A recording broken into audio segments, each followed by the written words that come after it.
And this was something that was felt very keenly by thinkers such as Nietzsche. So this is where nihilism was an incredibly kind of sharp thought. But now we've kind of grown used to simply accepting this in a superficial way. We accept that science tells us things that we can't really absorb, and we just let them get on with it. And so this question of nihilism, the problem of nihilism, in a sense, has been diffused because we don't even try to set these two images of the world against each other. We simply operate a kind of management of them.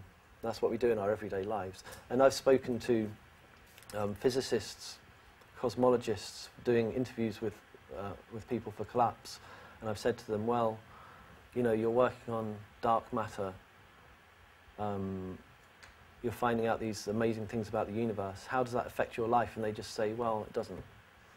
You know, I come to work, I do my work, and then I go home, my life's a different thing. And this reflects this kind of general management which we carry out, which has kind of kept at bay the question of nihilism. But what Ray wants to do is to force this decision and reject the recuperation of the scientific image back into life. For him, the task of philosophy is to carry on this negational task of ripping away what we know of ourselves. Philosophy is about what is, not what is useful. Thinking is not practical.